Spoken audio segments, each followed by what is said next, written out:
اہل کوفہ کے خطوط اور وفود۔ کوفہ حضرت علی کرم اللہ وجہ کے شیعوں اور محبوں کا مرکز اور گڑھ تھا، اس لیے کہ آپ نے اپنے عہد خلافت میں دارالخلافہ مدینہ طیبہ سے منتقل کر کے کوفہ میں قائم کیا تھا، لہٰذا آپ کے سب محب وہیں جا کر آباد ہو گئے تھے۔ یہ امر امیر معاویہ کے زمانہ میں بھی امام علی مقام کی خدمت میں کوفہ تشریف آوری کی درخواست سے بھیج چکے تھے۔ اب جب اہل کوفہ کو حضرت معاویہ رضی اللہ عنہ کا انتقال کرنا اور امام علی مقام اور عبداللہ بن زبیر رضی اللہ عنہ اور عبداللہ بن عمر رضی اللہ عنہ کا بیعت یزید سے انکار کرنا معلوم ہوا تو کوفہ کے تمام شیعہ سلمان بن سرور خزاعی کے گھر جمع ہوئے۔ محمد بن بشر ہمدانی کا بیان ہے، جس کا ترجمہ یہ ہے کہ تمام شیعہ سلمان بن سرور کے گھر جمع ہوئے اور معاویہ کے مرنے کا ذکر کر کے سب نے اللہ کا شکر کیا۔ پھر سلمان بن سرور نے سب سے کہا کہ معاویہ ہلاک ہو گیا ہے اور امام حسین نے یزید کی بیعت سے انکار کیا ہے اور مکہ چلے گئے ہیں، اور تمام لوگ ان کے اور ان کے باپ کے شیعہ ہو۔ بس تم خوب جان لو کہ اگر تم ان کے مددگار بن سکتے ہو اور ان کے دشمنوں سے جہاد کر سکتے ہو تو ان کو لکھو، اور اگر تمہیں اپنی کمزوری اور بزدلی کا اندیشہ ہو تو ان کو دھوکہ نہ دو۔ سب نے کہا نہیں، ہم ان کو دھوکہ نہیں دیں گے، بلکہ ہم ان کے دشمنوں سے جنگ کریں گے اور ان پر اپنی جانیں نثار کریں گے۔ سلمان نے کہا پھر لکھو، تو انہوں نے آپ کی طرف لکھا۔ شیعہ مذہب کی معتبر کتاب جلاء العیون مصنف ملا باقر مجلسی اصفہانی میں ہے، جب یہ خبریں اہل کوفہ کو پہنچیں، شیعان کو نہ سلیمان بن سرور خزاعی کے گھر میں جمع ہوئے، حمد و ثنائے الہ بجا لائے اور دربار فوت معاویہ و بیعت یزید میں گفتگو کی۔ سلمان نے کہا کہ جب معاویہ مر گیا اور امام حسین بیعت یزید سے انکار کر کے مکہ معظمہ چلے گئے اور تم ان کے شیعہ ہو اور ان کے پدر بزرگوار کے شیعہ ہو، اگر جانتے ہو کہ ان کی نصرت کر سکو گے اور با جان و مال ان کے نصرت میں کوشش کر سکو گے، ایک عریضہ ان کی خدمت میں لکھ کر یہاں بلا لو، اور اگر ان کی نصرت میں سستی و کاہلی کرو گے، یہ جان لو کہ شرط نیک خواہی اور متابعت کی بجا آوری نہ کرو گے تو ان کو فریب نہ دو اور ہلاکت میں نہ ڈالو۔ شیعوں نے کہا جب حضرت اس شہر کو اپنے نور قدوم سے منور کریں گے، ہم سب بقدم اخلاص ان کی خدمت میں حاضر ہو کر ان سے بیعت کریں گے اور ان کی نصرت میں جاں فشانی اور دشمنوں سے حفاظت میں کوشش کریں گے۔ جلاء العیون مترجم صفحہ 138 شائع کردہ شیعہ جنرل بک ایجنسی محلہ شیعہ لاہور۔ ثابت ہوا ہے کہ امام علی مقام کو کوفہ میں بلانے والے سب شیعہ ہی تھے، چنانچہ خطوط اور وفود کا تانتا لگ گیا، یہاں تک کہ بقول ملا باقر مجلسی 12,000 خطوط شیعہ مومنین کے امام کے پاس پہنچے۔ مضامین کا خلاصہ یہ ہے کہ آپ جلد از جلد کوفہ تشریف لائیں، مسند خلافت آپ کے لیے خالی ہے، مومنین شیعوں کے اموال اور ان کی گردنیں آپ کے لیے حاضر ہیں، سب کے سب آپ کے منتظر اور مشتاق دید ہیں، آپ کے سوا کوئی ہمارا امام و پیشوا نہیں ہے، آپ کی مدد کے لیے یہاں لشکر مہیا و حاضر ہے۔ نعمان بن بشیر حاکم کوفہ دارالامارات میں بیٹھا ہے، ہم جمعہ و عیدین کی نمازیں پڑھنے نہیں جاتے۔ جب آپ تشریف لائیں گے ہم اس کو کوفہ سے نکال دیں گے۔ جلائے العیون 139۔ آخر خط آنے کے بعد امام علی مقام نے ان کو جواب لکھا، بسم اللہ الرحمن الرحیم۔ یہ خط حسین بن علی شیعوں، مومنوں، مسلمانوں، اہل کوفہ کی طرف ہے۔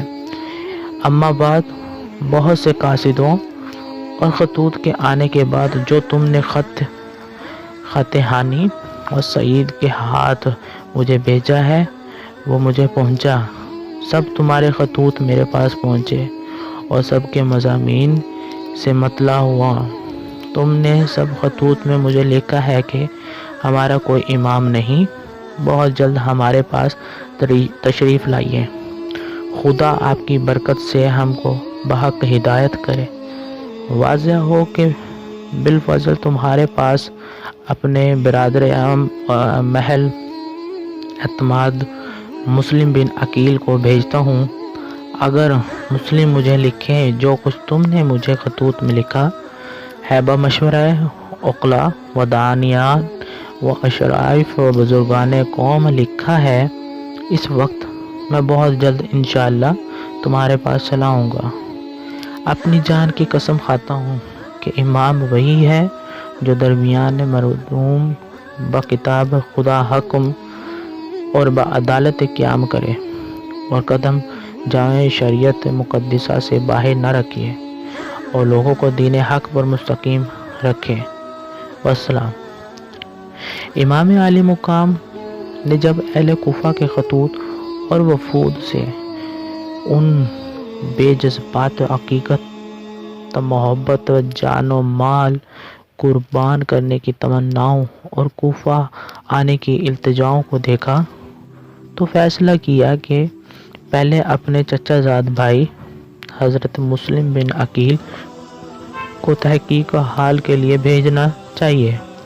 چنانچہ آپ نے ان کو ایک خط دیا جو آپ نے اہل کوفہ کے نام تحریر فرمایا تھا اور فرمایا کہ آپ کوفہ جا کر بذات خود براہ راست حالات کا صحیح اندازہ لگائیں اور اطلاع دیں۔ اگر حالات سازگار ہوں تو مجھے بتائیں، میں وہیں آ جاؤں گا، اور اگر حالات درست نہ ہوں تو واپس آ جائیے۔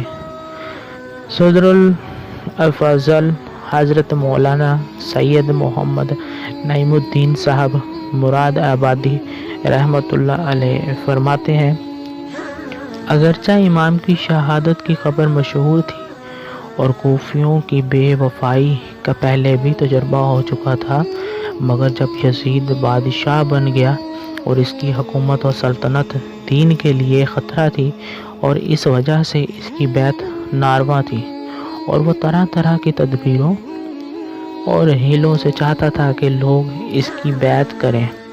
ان حالات میں کوفیوں کا بپاش سے ملت یزید کی بیعت سے دستکشی کرنا اور حضرت امام سے بیعت ہونا امام پر لازم کرتا تھا کہ ان کی درخواست قبول فرمائے۔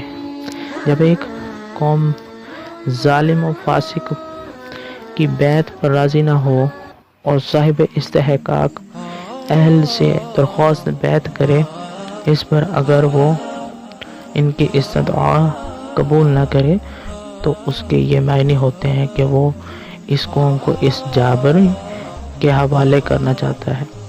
امام اگر اس وقت کوفیوں کی درخواست قبول نہ فرماتے تو بارگاہ الہی میں کوفیوں کے اس مطالبے کا امام کے پاس کیا جواب ہوتا کہ ہم ہر چند درپے ہوئے مگر امام بیعت کے لیے راضی نہ ہوئے۔ بدی وجہ ہمیں یزید کے ظلم و تشدد سے مجبور ہو کر اس کی بیعت کرنا پڑی۔ اگر امام ہاتھ بڑھاتے تو ہم ان میں جانیں فدا کرنے کے لیے حاضر ہوتے ہیں۔ یہ مسئلہ ایسا درپیش آیا جس کا حل بجز اس کے اور کچھ نہ تھا کہ حضرت امام ان کی دعوت پر لبیک فرمائے۔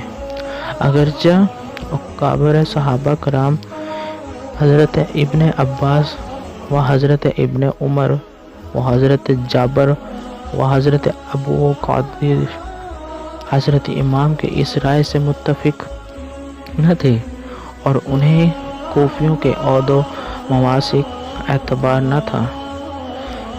امام کی محبت اور شہادت، امام کی شہرت ان سب کے دلوں میں اختلاج پیدا کر رہی تھی، گو کہ یہ یقین کرنے کے بھی کوئی وجہ نہ تھی کہ شہادت کا یہی وقت ہے اور اسی سفر میں یہ مرحلہ درپیش ہوگا، لیکن اندیشہ مانع تھا۔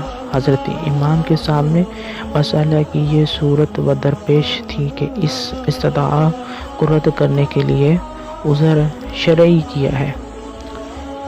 ادھر ایسے جلیل القدر صحابہ کے شدید اسرار کا لحاظ، ادھر اہل کوفہ کی استدعا فرمانے کے لیے کوئی عذر شرعی نہ ہونا حضرت امام کے لیے نہایت پیچیدہ مسئلہ تھا، جس کا حل بجز اس کے کچھ نظر نہ آیا کہ پہلے حضرت امام مسلم کو بھیجا جائے۔ اگر کوفیوں نے بدعہدی و بے وفائی کی تو عذر شرعی مل جائے گا، اور اگر وہ اپنے عہد پر قائم رہے تو صحابہ کو تسلی دی جائے گی۔